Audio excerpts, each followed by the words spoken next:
Saan na nila ngayon kukunin ang ipapakain sa mga naulilang mga anak ng dalawang ina na nabiyuda ng magkapatid na namatay sa pananambang ng mga bandidong NPA sa Gingoog City? Ito ang pambungad na pahayag sa DZRH ni Dr. Ben Caralde, ang founder ng Bantay Bayan Foundation Incorporated na aming inabot sa tahanan ng magkapatid na napatay sa pananambang ng mga rebeling NPA sa convoy ni Mayor Ruti Ginggona kamakailan. Kaya nga kasi ngayon dito sa area namin, kuwan pa ito, mga the other week pa ito, yung mga gipa-implement ng mga NPA ito, yung permit to win nila, at saka yung nag-impose sila dito ng tinatawag na firearms ban sa guerrilla zone. So yun ang ginawa nila sa lahat ng mga politician ngayon dito, binigyan nila ng warning.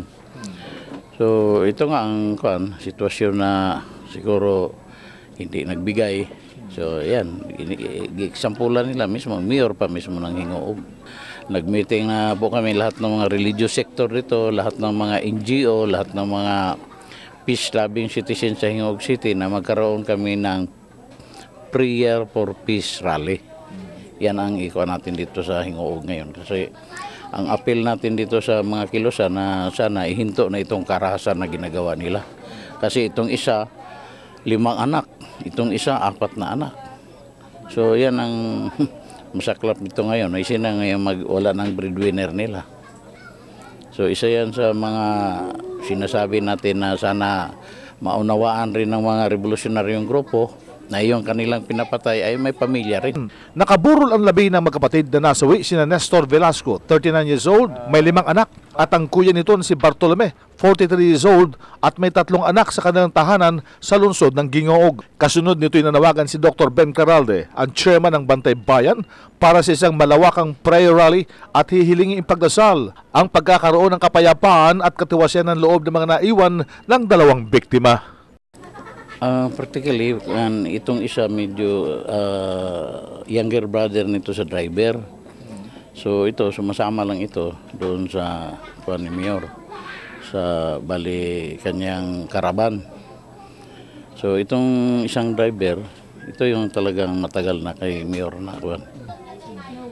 So ano mga grupo ang sasama sa inyong peace rally nito? Ang peace rally for ang nakaprogram kasi dito 29 ang living, and then lahat ng mga religious sector sa Gingoog City, lahat ng mga concerned NGOs, lahat ng mga freedom loving Hingoognon will join the rally.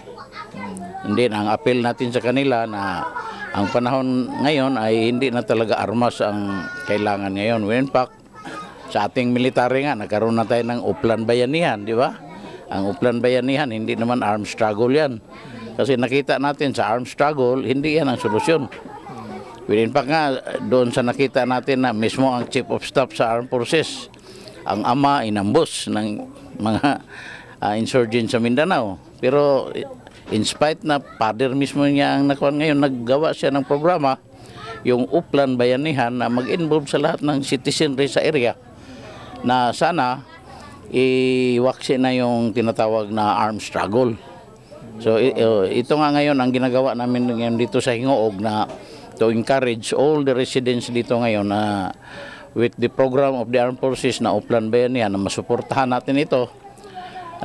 Isa ito, may example na sa ginagawa nilang karahasan, so sana ma-encourage natin ang citizenry na mag-lead down na yung mga armed struggle nila, kasi that will be unproductive. Ang panawagan ni Dr. Ben Caralde, kasabay din naming dumating sa burol ang pulis na nakaligtas sa ambush na may benda pa sa kanyang ulo, kasama ang kanyang may bahay at isang anak. Ang pulis na ito'y nakiusap na huwag nang banggitin ang kanyang pangalan. Ang umano'y isa sa mga pulis na nakipagpalitan ng putok sa mga nanambang hanggang sa dumating kinabukasan ng mga tropa ng pamahalaan. Sa nasabing pananambang, sa ulat, 2 pulis ang nakapanlaban, sina SPO1 Bonifacio Amper at PO3 Roland Benemerito. Sa kwento ng mga kaanak at mga kasama sa convoy, si Bartolome Velasco, ang driver ni Mayor Ginggona, nang mangyari ang pananambang, ay nagawang iiwas ni Bartolome ang kanilang sasakyan sa mga nakaharang ng mga NPA habang pinapaulanan sila ng bala at pinasabugan pa ng M203 Grand Launcher dahil sa pagbaliktad ng kanilang sasakyan. Samantalang ang nakababatang kapatid naman ni Bartolome na si Nestor ay nagsilbing pananggalang sa alkalde na nagtamo ng mga shrapnel sa katawan na sanhi ng kanyang kinamatay. Hindi naman makapaniwala ang bunsong kapatid ng mga biktima na si Rosalie Velasco Talipan ng kanyang mabalitaan na nangyari sa kanyang dalawang kuya. Masakit. Sa buhay nila, anong pagkakakilala sa mga kapatid mo? Masaya kami. Pag pumupunta ako dito, masaya kami. So, nung malaman mong namatay sila, anong feeling mo? Umiiyak ako. Kasi dalawa sila. Masakit sa amin. Itong mga kapatid mo, ilan na mga anak nila? 3. Bartolome 3. At saka si Nestor 5. So, pila katulig na silang trabaho kay Mayor? 8 years. Then si Bartolome. And then si Nestor is 1 month. Ito ang tanawin ngayon sa tahanan ng mga Velasco sa lungsod ng Gingoog City. 2 kabaong ang nakaburol sa tahanan nila. Ang mga asawa ng mga biktima ay nasa state of shock at ayaw humarap sa camera. Iyan ang DCRS News sa Gingoog City, Misamis Oriental. RH 911, Bing Formento, naglilingkod sa pagbabalita.